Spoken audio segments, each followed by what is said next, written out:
खबर है खुश आमदीद। मैं हूँ आपका होस्ट सईद काजी और मेरे को होस्ट हैं मियाँ शाहिद साहब मुमताज़, सियासी रहनुमा, PTI के मरकज़ी रहनुमा लीडर जनाब शेख वकास अकरम साहब हमारे साथ हैं। रन डाउन कुछ खबरें और फिर स्ट्रेट जाएंगे उनकी तरफ।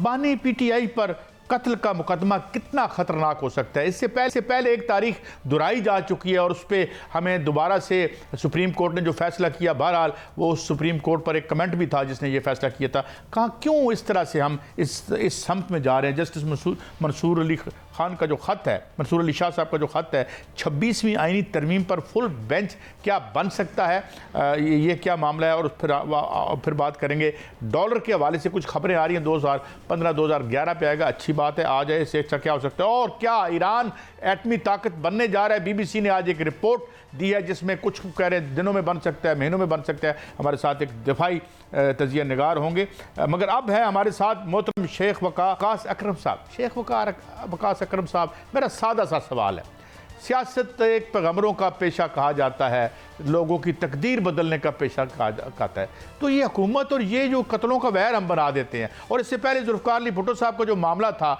हमने देखा कि कितनी एक लिहाज से शर्मिंदगी ही उठानी पड़ी ना, मिन हैसुल कौम एंड मिन हैसुल इदारे हमें। तो ये how do you look at it and can better, आपको लगता है कि बेटर सेंस प्रिवेल करती नज़र आती है मुस्तकबिल करीब या बईद में?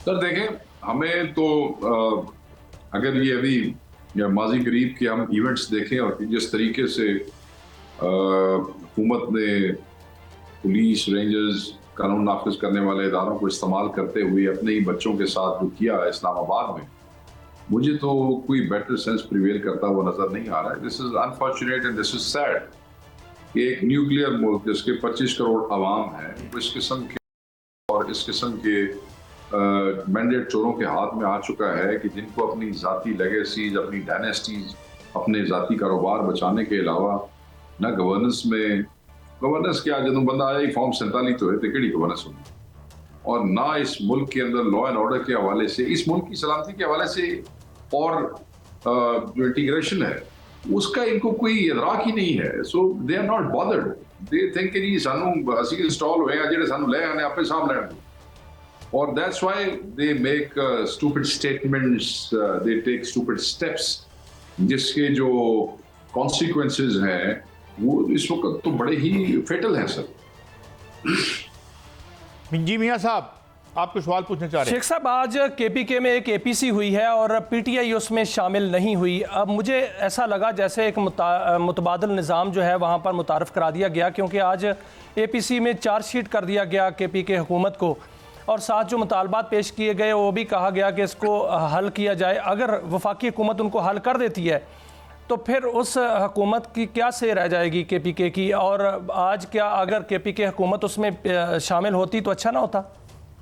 सर ये सारे जो हुकूमत बैठे ने सारे मस्खरे ने, बेवकूफ़ लोग हैं। पहली बात ये है कि ये बेसिकली कुरम के इशू के ऊपर इन्होंने ये सारा जो APC बुलाई थी।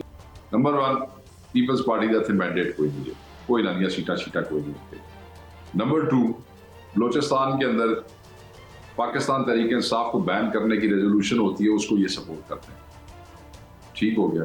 उसके बाद ये किस मुंह से हमें कहते हैं कि आप हमारे गवर्नर के पास आके बैठे और हमारे से बात करें। नंबर 3, पेशावर में बैठ के कुरम का मसला हल करना चाहते हैं। ये तो चीफ मिनिस्टर खुद 4 दिन पहले कुरम जाके बैठ के ये सारे मसाइल हल कर आया है जो उसके इख्तियारात हैं। उससे पहले उनके 2 वज़रा जो है वहां पे बैठे रहे 10 दिन, मूवियों का एक्सचेंज हुआ, डेड बॉडी का एक्सचेंज हुआ, आपस का जिरगा कराया गया, शिया सुन्नी को वहां पे बिठाया गया, क्योंकि सारे फिरकों को बिठा के, सिक्योरिटी फोर्सेस के लोग वहां पे बिठा के चीफ मिनिस्टर खुद बैठा रहा, वहां बैठ के ये मामलात के हल की तरफ वो करके आएगा। पख्तून जिरगा हुआ, चीफ मिनिस्टर खुद गए पख्तून जिरगे के अंदर, लोगों ने बड़ी बड़ी बातें मार दिया, फलान कर दिया, वो सारा उसको होस्ट करने का जिम्मा भी उन्होंने अपने जिम्मे दिया। उसके लिए आप ये देखें कि चीफ मिनिस्टर ने सबको यहाँ पे वेलकम भी किया, जिनको देखना भी पसंद नहीं करते थे। कुछ इख्तियारात हैं, law and order provincial subject है, ये फेडरल सब्जेक्ट नहीं है। जिहड़ा गवर्नर होता है उसका काम सिर्फ फेडरल असाइनमेंट्स नू ओवरव्यू करना ते लुक आफ्टर करना, इससे ज्यादा उसका इख्तियार कोई नहीं होता। जो लोग वहां पे उस एपीसी में गए, मैंने तस्वीरें भेजी हैं, वो सब के सब पिछले 2-3 दिनों में इन्हीं ग्रुप्स की तादाद में चीफ मिनिस्टर हाउस में आके मिलते भी रहे हैं और अपनी डिमांड्स लेके बहुत सी प्रूव करा के चले गए। चीफ मिनिस्टर ने इसको हल करना था, उन्होंने इसका हल निकाला है, वो उस पर अमल कर रहे हैं। मगर हम किसी फोटो ऑप का हिस्सा बनने के लिए इस क्राइसिस और सोग में जहां हम यहाँ मौजूद है, और इसके बावजूद 24 के बाद इस्लामाबाद से वापस आने के बाद चीफ मिनिस्टर कोरम गया खुद, तो अब ये जो ड्रामा करना चाहते हैं, किसी ड्रामे का हिस्सा नहीं। शेख साहब, ये GHQ हमला केस में आज फर्द जुर्म आयद हो गई है और बानी PTI भी उसमें जो है वो शामिल हैं। 60 उसमें दीगर जो है मुलजमान उन पर भी हो गई है और कुछ जो मुलजमान हैं उनको गिरफ्तार भी कर लिया गया है। उमर अयूब, अहमद चट्ठा और राजा बशारत जो हैं गिरफ्तार हो गए हैं। एक तो पार्लियामेंटेरियंस 2 गिरफ्तार हुए हैं, इस पर कमेंट्स कीजिएगा। दूसरा ये बताइएगा कि खबरें ये भी आ रही हैं कि शाह महमूद कुरैशी और एजाज चौधरी साहब जो हैं उनको भी जो है रिहा किया जा रहा है, तो वो पार्टी की कमान संभालेंगे, क्या कहेंगे सर? सर देखिए, ये पार्टी की कमान कौन संभालेगा, इसका फैसला तो इमरान खान साहब ने करना है। तो ये साढ़े 2 सीनियर ने बाहर आ जा देने और खान साहब इमरान जिम्मेदारी देने देते तो बड़ी अच्छी गल है।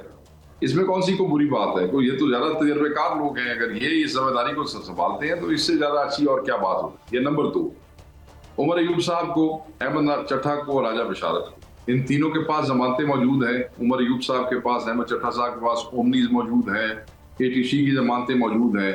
जमानतों के बावजूद अडियाला से बाहर आए हैं तो पंजाब पुलिस ने उसको अडियाला चौकी में बिठा लिया। ये हफ्से बेजा में रखा हुआ है, कागजात हम उनको दिखा चुके हैं, ये नहीं छोड़ रहे हैं। ये जिस चौकी इंचार्ज ने ये किया है, इस पे FIR होनी चाहिए और हम कंटेम्प्ट में भी जाएंगे। लेट्स सी ये क्या करते हैं, हमारे मुखला वहां पे बैठे हुए। अच्छा शेख साहब, एक और बात, कुछ दिन पहले, चंद दिन पहले फैसल वाबड़ा साहब ने आके एक स्टेटमेंट दी कि वो जी खान साहब को तो नहीं है पता, ये जो इनकी लीडरशिप है ये इनको उनके बकौल मरवाना चाहते हैं और ये क्या। और आप जानते हैं फैसल वाबड़ा साहब की एक बड़ी मखसूस जो एक होती है, एंगलिंग होती है, तो वो how do you interpret it? कोई एंगलिंग शैंगलिंग कोई नहीं सर, कोई एंगलिंग शैंगलिंग नहीं, ये फजूल बात है और ये बेहुदा बात है, इसमें कोई एंगलिंग कोई नहीं है। ये सारे का सारा जो मार्च यहाँ से हुआ, इतनी ग्रैंड मोबिलाइजेशन हुई, ये जो इमरान खान साहब के जिम्मेदारान बाहर बैठे हैं, ये उन्होंने ही मैनेज किया है ना, उन्होंने ही ऑर्गेनाइज किया है, उन्होंने ही मोबिलाइज किया है और चीज़ों को जहाँ तक लेके आए हैं वो खान साहब की डायरेक्शन के अंदर, खान साहब के अपने लगाए हुए लोग लेके आए हैं। ये ज़्यादा मतलब है हमारे से ज़्यादा खान का वो बनने की, जब वक्त था उस वक्त भाग दौड़ गए और अब ये सारे खान साहब को मशवरे देने की कोशिश कर रहे हैं। बहुत से सरकारी अलाइंड चैनल्स हैं जो इन लोगों को मौके देते हैं और ये सब कुछ कहते हैं। इधर हमारे लोग अपने जवाब देते हैं प्रेस कॉन्फ्रेंसेस की, हमारी प्रेस कॉन्फ्रेंस तक नहीं चलाई जाती। इनका कोई मतलब है कि कोई बच्चा भी बह जाए तो उन्हें पूरा दिन चलाई रखते नहीं, ये पूरा मनज़ब प्रोपेगेंडा है। So let's not bother about that. अच्छा वकास साहब, एक और बात, साहब आज बड़ी डेवलपमेंट हुई है सुप्रीम कोर्ट में। जस्टिस मंसूर अली शाह ने खत लिखा है और उन्होंने कहा है चीफ जस्टिस को कि फुल कोर्ट बुलाया जाए 26वीं आईनी तरमीम पर और फुल कोर्ट के फैसले के बाद जो है वो जुडिशल कमीशन का इजलास बुलाया जाए। क्या आप हमायत करते हैं इस खत की? सर मैं तो जाती तौर पे समझता हूँ कि बिल्कुल ये ठीक है।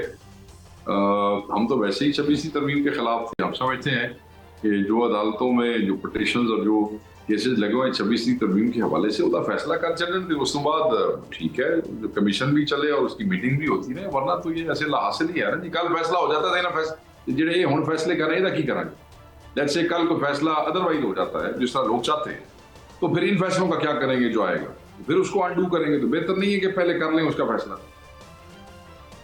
अच्छा शेख साहब, एक और, मैं यानी आपकी पार्टी की सेकंड लीड, बेशुमार आपकी बातें ठीक हैं, जाहिर है एक प्रोपेगेंडा भी होता है, मगर एक ये बड़ी बड़ी ये नैरेटिव बेची जाती है कि जी वो मोहतरमा बुशरा साहिबा साबिक़ खातून अव्वल जो आ गई हैं, गंडा साहब के साथ उनका ये मसला हो गया, फलां मसला ये हो गया।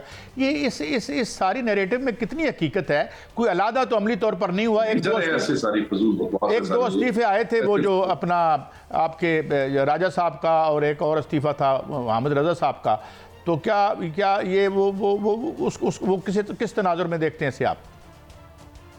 नहीं सर, ये ऐसे ही फजूल बात है। बात ये है कि बुशरा बीवी अली अमीन के लिए बड़ी बहन की तरह है और इमरान खान साहब की वो ज़ौजा है। हम सब क्या उनके साथ इमरान खान साहब के ताल्लुक की वजह से एहतराम का, अकीदत का, खलूस का एक रिश्ता है और खान साहब के पैगामात को लेके आई थी जो उन्होंने पार्टी को दिए हैं। तो ये सारी बातें एक तरफ है, मगर बहरहाल पार्टी चलानी तो जो जिम्मेदारान खान साहब ने बताया उन्होंने ही चलानी है, जब तक खान साहब उनको रहेंगे। तो इस किस्म का कोई इख्तलाफ नहीं। और फिर ये भी फरमाइएगा कि कल गालिबन शेख साहब 26 नवंबर को इस्लामाबाद में एक एहतजाज होता है और उस रात एक ऑपरेशन भी होता है और उसके बाद कन्फ्यूजन फैली हुई है। अभी तक ना हुकूमत खुलकर बात बता रही है, ना अपोजिशन पीटीआई जो है वो खुलकर बात बता रही है, ना पीटीआई जो क्लेम कर रही है उस पर जो है ना कोई एफआईआर सामने आती है, ना कोई शिकायत सामने आती है। बातें ही बातें हैं हुकूमत की जानिब से भी और पीटीआई की जानिब से भी। बताइएगा कि क्या इस हवाले से क्लैरिटी सामने आएगी, और दूसरा क्या इसके बाद क्या आप दोबारा जो है वो एजिटेशन के लिए आएंगे इस्लामाबाद? बका बादशाह वाली गल कर रहे हो। पहली गल तो यह जनाब कि हुकूमत ने खुल के क्यों करनी है? हम पहले दिन से खुल के बात कर रहे हैं, हमारी बात में क्या कंफ्यूजन है? हम ये कह रहे हैं कि हमारे बहुत से लोग मिसिंग है जो प्रिज्यूमली डेड हो सकते हैं, यानी कि शहीद हो सकते हैं। जब तक हमारे पास पूरे कवायद नहीं हो जाते तब तक हमारे शुहदा की तादाद 12 है।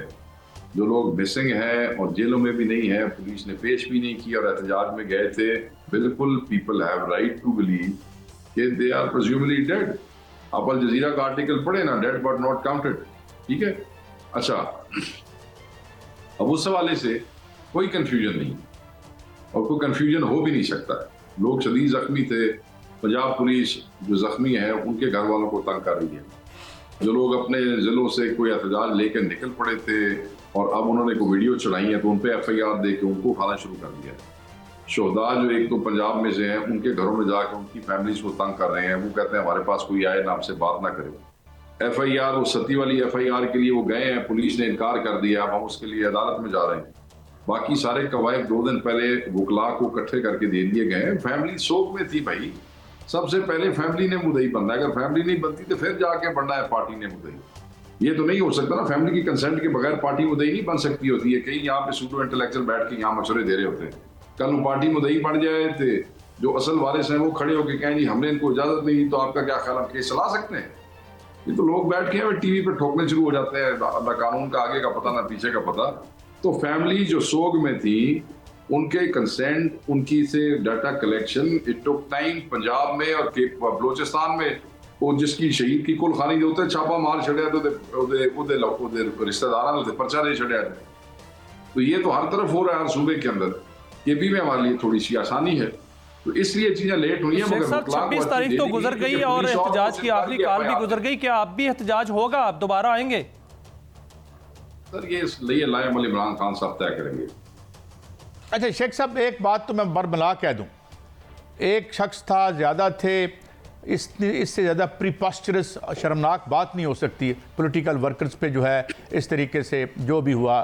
हम उसको कहता है कि एवरीबॉडी जान लेना इंसानियत के, पूरी इंसानियत की मौत है। एक की मौत भी लाखों की मौत है। मैं बिल्कुल आपसे एग्री करता हूँ, मगर मेरा एक सवाल आपसे ये है कि जो कल डॉन की लीड थी, कल या परसों डॉन की लीड थी, जिसमें गौर साहब ने एक फिगर दिया, र्यूमर वुड हैव इट कि कुछ अंदर से ये कहा गया कि ये फिगर कैसे दी गई, अंदर बहस हुई कि ये क्या सिलसिला था। तो क्या इस हवाले, और फिर नंबर्स भी कॉन्फ्लिक्टिंग थे, खोसा साहब के नंबर, दीजर लोगों के नंबर, तो अभी इस हवाले से कोई कन्फ्यूजन है या शुरू एक बंदिया को ना, मैं तो दसता सर, शुरू एक बंदिया को इन्फॉर्मेशन नहीं सी, कोई मीडिया वाला दस रहा सी, कोई इंटरनेशनल मीडिया वाला दस रहा सी, वो दे छड़िया। मगर as information secretary the first day I said कि प्रेज्यूमेबली ये शहादतें 100 से ज़्यादा भी हो सकती हैं, मगर कवायद हमारे पास सिर्फ 12 के हैं।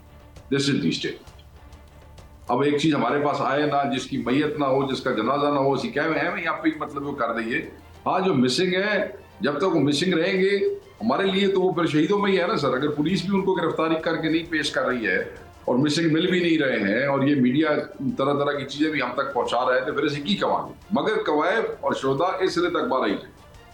अच्छा शेख साहब, आपकी पार्टी भी एक हवाले से मुनज़्ज़म है। आपने जब भी फैसल वाडा साहब जो हैं वो बड़े आजकल जो हैं वो सरगर्म हैं, वो मौलाना से भी मुलाकातें कर रहे हैं, पीपल्स पार्टी से भी कर रहे हैं और पीटीआई के हक में भी बयान दे रहे हैं, क्योंकि पसे पर्दा कोई चीज़, कोई मुज़ाकरात, कोई इस तरह की बातचीत चल रही है सर।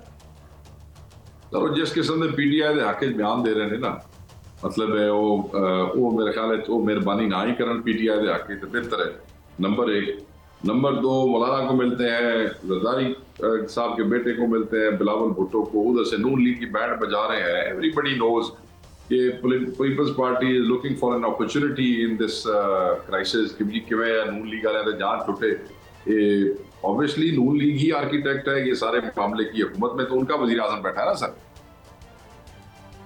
अच्छा एक बात ही है तो हो सकता है ये पीपल्स पार्टी वाले वो अपॉर्चुनिटी देख रहे हैं अपने लिए, मगर ये इनकी अपने लांझे है, ये सीटों की जो हेरस है। हमारे लिए तो इस वक्त ये सोग है और बहुत से इश्यूज और चैलेंजेस हैं।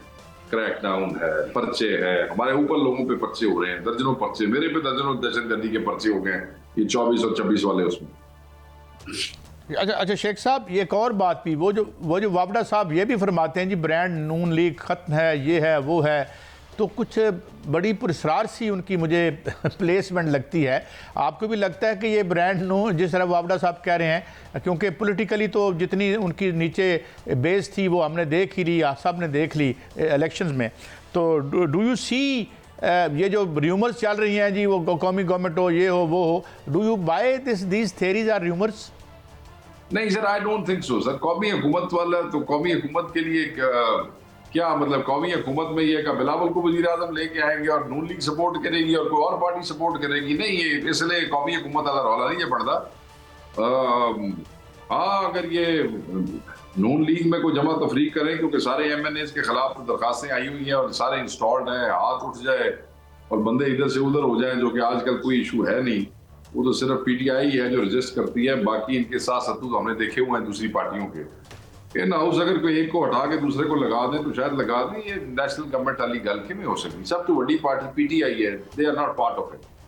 शेख वकास अकरम साहब, you are always so kind and it's always a great pleasure to have you on the show. नाजरीन, ये थी हम this side of the story जो हमने देखा। शेख वकास अकरम साहब एक बड़ी स्ट्रगल में ये लोग हैं और एक मुल्क एक स्टेल मेट में भी है, तो हम यही देखने की कोशिश करते हैं कि ये स्टेल मेट टूटना चाहिए रास्ता और सियासी हल तलाश करने चाहिए। ब्रेक के बाद हाजिर होते हैं। बड़े अहम इश्यूज़ हैं। जस्टिस मंसूर अली शाह साहब का ख़त जो है वो क्या है, 26 तरमीम का क्या मुस्तकबिल है। अभी तो 27वीं की बात हो रही है, डॉलर आएगा और आ सकता है 2015 पे, अगर हम रोक के रखा है SIFC ने या जिसने भी, तो इसे नीचे और लेके आएँ। और क्या ईरान एटमी ताकत बन चुका है या चंद दिनों में बनने वाला है? अहम खबरें, हमारे साथ रहिए।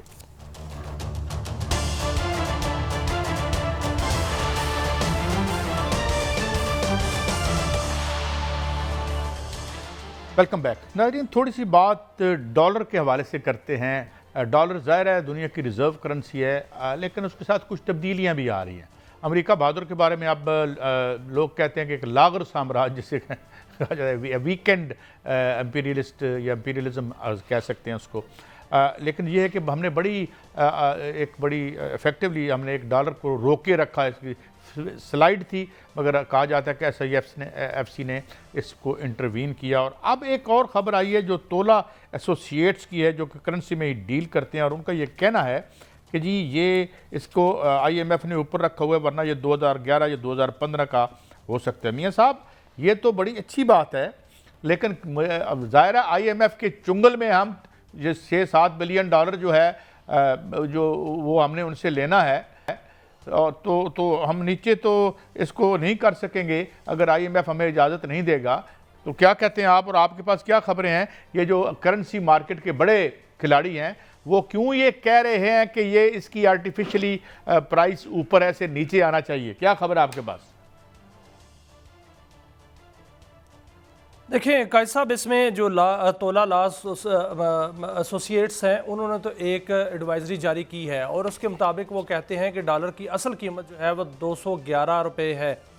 और इसहाक डार साहब ने पिछले दिनों कहा था कि 240 रुपये है, लेकिन हमने IMF को लिख कर दिया हुआ है कि हम डॉलर की कीमत नहीं कम करेंगे और डॉलर की कीमत जो है वो इसी जगह पर रहेगी, 280, 287, 278 इस शरह में रहेगी। लेकिन देखने में ये आ रहा है कि पूरी दुनिया में डॉलर जो है वो सस्ता हो रहा है और पाकिस्तान में भी डॉलर जो है वो सस्ता हो रहा है। वैसे भी तो नेचुरली हो रहा है, और जो डॉलर की स्मगलिंग है वो भी रुक चुकी है। SIFC ने बड़ा इस पर एफिशिएंटली काम किया है और जो स्मगलिंग थी और जो मार्केट में डॉलर की कमी थी वो जो है वो ख़त्म हो चुकी है और अब डॉलर के सस्ते होने का वक्त है। और डॉलर जो है वो सस्ता होगा वो इसलिए कि IMF के अलावा भी बहुत से ऐसे ज़राए हैं जिससे डॉलर को सस्ता किया जा सकता है। और इस हवाले से आपने देखा कि चंद दिन पहले जो वहाँ मीटिंग हुई थी कराची में, जिसकी सदारत जो है वो आर्मी चीफ ने की थी, और वहाँ पर ताजर हजरात जो है वो कारोबारी शख्सियात ने मीटिंग की थी, तो वहाँ पर जो मईशत के मुस्बत अशारिये हैं उनकी तरफ जो है वो ब्रीफिंग दी गई और उनके बारे में उनसे मशवरे भी लिए गए, और वहाँ पर बड़े अच्छे मशवरे दिए गए ताजरों की जानिब से और कारोबारी शख्सियात की जानिब से कि हम डॉलर को किस तरह सस्ता कर सकते हैं, रुपये की कदर को किस तरह बढ़ा सकते हैं। मुझे जो नज़र आता है काजी साहब के डॉलर जो है वो कम से कम 150 रुपये तक होना चाहिए और होगा, क्योंकि जो डॉलराइजेशन है दुनिया भर में वो टूट रही है। आपने देखा कि पाकिस्तान और चीन के साथ जो हम दोनों मुल्कों के दरमियान करेंसी स्वैप है जो वो भी शुरू हो गया है, और उस पर IMF ने एक हद तक जो है वो रजामंदी का इजहार भी किया है कि 3 अरब डॉलर तक जो है वो हम स्वैप कर सकते हैं। अगर इस तरह हो जाए, और रूस में कल हमारे वज़ीर तवानाई जो थे वो रूस में मौजूद थे और वहाँ पर भी जो तजारत की बात हुई और वहाँ पर बहुत से माहदे भी हुए, तो ये सारी चीज़ें जो हैं वो इशारा कर रही हैं कि डॉलराइजेशन जो है वो ख़त्म हो रही है, और जो करेंसियां हैं, जो लोकल करेंसियां हैं जिसमें रुपया है, या अच्छा एक और खबर भी आपके पास है, मैं उसको पावर वो हो रही है। मैं ये समझता हूँ मियाँ साहब, इट विल टेक टाइम, और जिस तरह से चुंगल है इनका, इसका IMF का, और जिस तरह आपने लिख के दिया हुआ है, और वैसे भी यार हम क्यों नुकसान करें उन इंतहाई नेक लोगों का जिन्होंने 11-11 बिलियन डॉलर की वहाँ प्रॉपर्टी खरीदी है, कहीं उनका नुकसान तो नहीं हो जाएगा डॉलर नीचे आने से। बहरहाल ये तो एक फ़िक्र जुमला मुतरिज़ा था। आता हूँ IPPs की तरफ। IPPs में हजूर क्या खबर है आपके पास, क्या हुक्म है उनका हमारे लिए और रियासत पाकिस्तान के लिए कि हम क्या उनकी मज़ीद खिदमत करें, या वो कुछ हमारे साथ ताउन करेंगे और किस बुनियाद पर करेंगे मियाँ साहब? काजी साहब ये बड़ी खुशखबरी है कि 18 IPPs मजीद जो हैं वो मान गए हैं। उनके साथ नेगोशिएशन तकरीबन मुकम्मल हो चुकी है। 5 पहले मुआहदे ख़त्म हो चुके, अब 18 IPPs जो हैं उनके साथ नेगोशिएशन मुकम्मल हो चुकी है। 18 IPPs वैसे भी 2030 तक बंद हो जाने हैं। कैपेसिटी पेमेंट की कमर टूट चुकी है, और इस वक्त जो बिजली की कीमतें हैं वो आप आइंदा आने वाले दिनों में आप देखेंगे फरवरी तक ये मुकम्मल हो जाएगा। जनवरी फरवरी में ये 9 रुपये फ़ी यूनिट तक बिजली की कीमतें कम होने जा रही हैं काजी साहब। और ये SIFC के प्लेटफॉर्म पे जो टास्क फोर्स बनी थी, पावर की टास्क फोर्स, ये उसका सारा काम है। बड़े ही खामोशी के साथ और बड़े बेहतरीन तरीके के साथ टास्क फोर्स ने काम किया है, और IPPs को, मुख्तलिफ IPPs को जो है वो तलब किया गया, उनसे बातचीत की गई। कुछ IPPs ऐसे थे जिन्होंने मुआहदों की खिलाफ वर्जी की हुई थी, कुछ ने मॉडिफिकेशन कराई हुई थी, और कुछ ऐसे थे जो वैसे ही जो है वो आउटडेटेड हो चुके थे। देखें, हमने पकड़ना तो उनको है नहीं, ना उनको पकड़ना है जिन्होंने मुआहदे किए थे।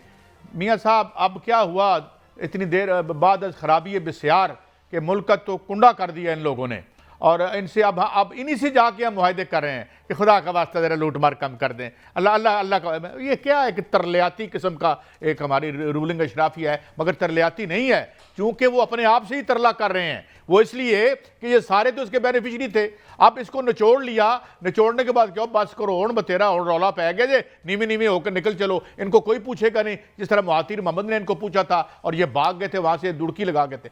बहरहाल छोड़ें मियाँ साहब, एक और मौजू की तरफ आते हैं जो बड़ा दिलचस्प है, जो मैं देख रहा था। नहीं काजी साहब, पूछा जाएगा काजी साहब, ये पूछा जाएगा, क्योंकि ये वक्त आ चुका है कि बहुत से मुआहदे जो हैं वो खुलेंगे, और बहुत से मुआहदों पर सारे खुले ना मियाँ साहब, और इनको पूछा जाएगा, क्योंकि ऐसे IPPs यहाँ मियाँ साहब हैं।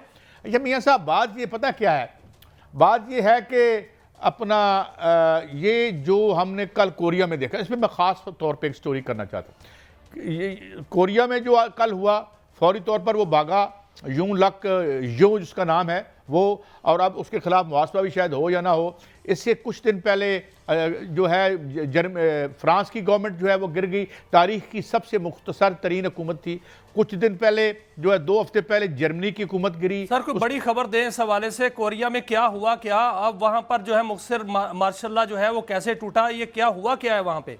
देखिए वहाँ बहुत वहाँ मैं ज़रा आपको तफसील बता दूँ, एक नक्शा बता दूँ कि किस तरह जो वेस्टर्न लिबरल डेमोक्रेसी है अपने डेथ थ्रोज में है। ये जो बड़ी बगलें बजाते थे ना हमारे पीछे तो मलबा स्टालिनिज्म का पड़ा हुआ है, और ये जो वेस्टर्न लिबरल हैं और आजकल कॉलम भी लिखते हैं, आजकल जो है कोई जो है वो किसी जो तहरीकें हैं उनके खिलाफ कॉलम लिख के तो अपने कद बड़े करते हैं, जो बड़े बड़े धनवानों के जो है कसीदे लिख के जिन्होंने अपने तबके बदले। देखे ना, काली साफत जो है वो काली सियासत के साथ आती है ना, जब काला माल आता है सियासत के ज़रिए तो काली साफत भी आती है, और फिर वो आ जाते हैं दानिशवर बन के, वो बोने, भले उनका कद जो है वो जो है हाथी जितना क्यों ना हो, मगर बोने तो इंटेलेक्चुअली होते ही हैं। मगर ये कि आज दुनिया क्या हो रही है, आज अगर इस दुनिया में आपको देखें तो ट्रंप से लेके जर्मनी के देखें, जर्मनी की दूसरा क्वार्टर है उसकी इकॉनमी कंट्रैक्ट कर रही है।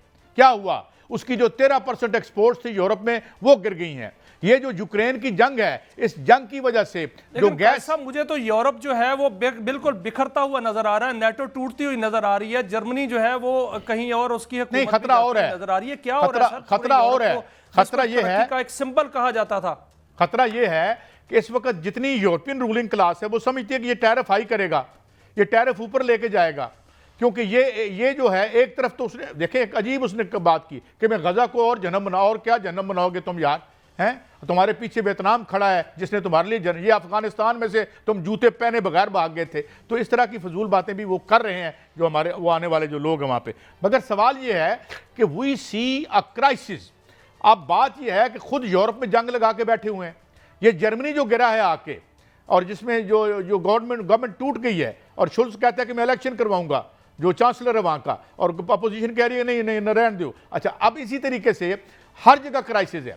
अभी वहाँ क्या हुआ, अमेरिका में क्या हुआ, अमेरिका की जो 40% तरसील है सामान की नकलो हमल की, वो ट्रेनों के जरिए होती है। उसकी ट्रेड यूनियन ने हड़ताल की, पहले तो उन्होंने कहा कि चवानी दुआनी दे के जान छुड़ा ले, मगर नहीं हुआ। फिर बाइडन ने उनके जो राइट टू स्ट्राइक था और राइट टू बार्गेन था, कलेक्टिव बार्गेनिंग का जो राइट था, उस पर पाबंदी लगा दी। तो हम पूरे यूरोप में देखते हैं, बरतानिया में मुझे हमारे एक बड़े दोस्त भी हैं और बड़े हैं हमारे, उन्होंने मुझे बताया कि यार मैं सुन रहा था कि बरतानिया में भी लोगों ने टेलीफोन जो है वो छीनने शुरू कर दिए हैं और टेलीफोन चोरी होने शुरू हो गए। तो हम ये देखते हैं कि ओवरऑल स्टालिनिज्म के इन्हदाम के बाद अब हमें ये मगरब का ये जो वेस्टर्न जो एक था ये लिबरल डेमोक्रेसी, और फ्रांसिस फुकुयामा ये कहता था कि ये हमेशा के लिए फतहमंद होकर तारीख में जाहिर हो चुकी है, नहीं है। लेकिन दूसरी जानिब दो बड़ी जंगें जो है वो इस दुनिया में लगी हुई हैं। एक जंग जो है यूक्रेन की है जो कि पूरे यूरोप को लपेट में ले रही है। अच्छा, अगले सेगमेंट में भी हम जंगों पे बात करेंगे को जहन्नम बना दूंगा,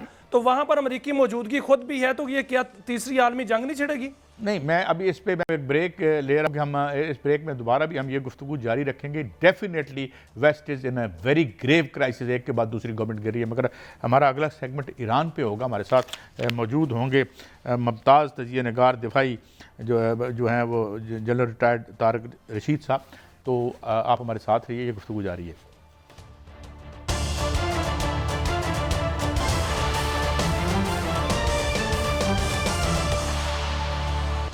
वेलकम बैक नाजरीन, हमें ज्वाइन किया है मेजर जनरल रिटायर्ड जनाब तारक रशीद साहब ने, मुमताज़ दिफाई तजिया निगार हैं, बहुत शुक्रिया। जनरल साहब, ये बड़ी एक जैसे कहते हैं ना, we are living in interesting times. Europe देखें, ये देखें तो हम अभी बात कर रहे थे आपसे पहले कि जी एक रिसेशन हिट कर गया है, एक दो तीन हफ्ते बाद गवर्नमेंटें टूट रही हैं। फ्रांस देख लें, कोरिया देख लें, उसके साथ जंगी जुनून भी हम देख रहे हैं। और ट्रंप ने कहा है जी कि अगर उन्होंने हमास ने ना छोड़े वो होस्टेजेस तो मैं उसको और भाई क्या कर लेंगे जो इजराइल ने नहीं किया। मगर मेरा सवाल आपसे ये है इन पर्टिकुलर कि एक खबर आई है कि कितना करीब है ईरान। जाहिर है अब आपके पास ओनली पासपोर्ट टू जो सेफ्टी है वो तो बम भी रह गया। जब ये कहते थे बम धमाका ना करो तो ना करते तो पता नहीं हमारा यह क्या हो जाता 2010 में। तो कितने क्लोज है आपके ख्याल में ईरान एटम बम बनाने के? मैं ये समझता हूँ काजी साहब कि ईरान बहुत ही करीब है एक न्यूक्लियर वेपन बनाने में, और अगर उन्होंने मेरा ख्याल है कोल्ड टेस्ट कर लिया हुआ है। अगर वो बहुत करीब ना होता, और या अगर ईरान ऑलरेडी न्यूक्लियर ताकत नहीं बन चुका, तो जब इजराइल ने 25 अक्टूबर को उन पे अपने मिसाइल दागे तो उन्होंने किसी भी न्यूक्लियर साइट को टच नहीं किया।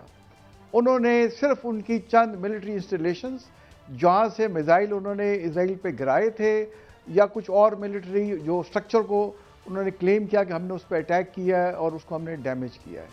मेरा अपना ये ख्याल है कि ईरान का न्यूक्लियर प्रोग्राम, जैसे आपको पता होगा, 60 की दहाई में शुरू हुआ था। शुरू में ये एटम फॉर पीस था और 1979 के ईरानी इनकलाब के बाद फिर उन्होंने न्यूक्लियर वेपन की तरफ अपना काम शुरू कर दिया था। और पिछले 44 साल से 79 से ईरान पे सैंक्शन लगी हुई है, और आम तौर पे जिन मुल्कों पे सैंक्शन लगती हैं वो सेल्फ रिलायंस पे जोर देते हैं और अपने रिसोर्स को इस्तेमाल करते हुए मजबूत होते हैं। तो मेरी अपनी असेसमेंट ये है कि ईरान या तो न्यूक्लियर ताकत बन चुका है, और वो इसलिए एक्सप्लोजन नहीं कर रहे कि अगर एक्सप्लोजन करेंगे तो दुनिया की उन पे सैंक्शन लग जाएंगी। तो अगर वेस्ट ने खास तौर पे इजराइल या यूएस जनरल साहब, इसका अगर दूसरा पहलू देखा जाए कि ईरान ने अगर एटमी हथियार जो है वो तैयार कर रहा है, दूसरा पहलू ये देखा जाए कि एक स्टोरी जो है वो आ गई है सामने। इराक पर भी एक स्टोरीज आई थी और उसको जवाब बनाकर हमला कर दिया गया था और इराक को तबाह कर दिया गया था। क्या इसको जवाब बनाकर इस तरह की स्टोरीज को या इस तरह के इतलात को कोई हमला भी हो सकता है ईरान पर, या मजीद जो है वो उन पर जो बंदियां लग सकती हैं? मेरा ख्याल है ईरान पे मजीद हमला नहीं होगा। उन्हें पता था वेस्ट को और अमेरिका को और बरतानिया को कि इराक में कोई वेपन ऑफ मास डिस्ट्रक्शन नहीं है। वो सिर्फ रजीम को चेंज करना चाहते थे। यहाँ पे उन्हें पता है कि ईरान जो है वो बड़े अरसे से न्यूक्लियर प्रोग्राम के पीछे लगा हुआ है और उन्होंने इस पर उस पर एफर्ट की है, या तो वो बन चुका है या बनने के बहुत करीब है। तो मेरा ख्याल है कभी भी वो चांस नहीं लेंगे ईरान के ख़िलाफ़। प्रेशर ज़रूर डालेंगे और ईरान भी चाहेगा कि वो वक्त गेन करे और अपने लोगों को पाबंदियों से जो लगी हुई हैं वर्ल्ड की, ख़ासतौर पे यूएस की, उनसे निकाले और वो तरक्की करें। तो अगर उन्हें फोर्स किया गया तो वो न्यूक्लियर एक्सप्लोजन। जी जनरल साहब, एक बात मैं टेक्निकल पूछना चाहता हूं। अभी आपने एक बात की कि या तो उसने बना लिया है मगर एक्सप्लोड नहीं कर रहा, ये फ़र्क क्या है? क्या उसको यूजेबल बनाने के लिए, इस्तेमाल करने के लिए उसको फोड़ना ज़रूरी होता है, जिस तरह हमने धमाके किए थे या इंडिया ने किए थे, या उसको धमाका किए बगैर भी ही अगर उसने बना लिए हैं तो दे कैन यूज इट? देखिए, दो चीज़ें हैं। एक तो यह है कि न्यूक्लियर वेपन को बनाना और उसको टेस्ट करना कि वक्त पे ये इफेक्टिवली चलेगा या नहीं चलेगा, जिसको नॉर्मली पहले मुल्क जो है वो कोल्ड टेस्ट करते हैं किसी सूटेबल जगह पे, और बाद में जैसे हमने भी कोल्ड टेस्ट किया, हमने 1984 में कर लिया था, और फिर 1998 में 14 साल बाद फिर हमने ओवर्ट हमने न्यूक्लियर एक्सप्लोजन किए। तो इसी तरह ये इस प्रोसेस से गुजरना होता है। और दूसरा होता है डिलीवरी सिस्टम, कि आपके न्यूक्लियर हथियार जो है वो मिसाइल या आपके जहाज़ इस कैपेबल हों कि वो टारगेट तक ले जा सके।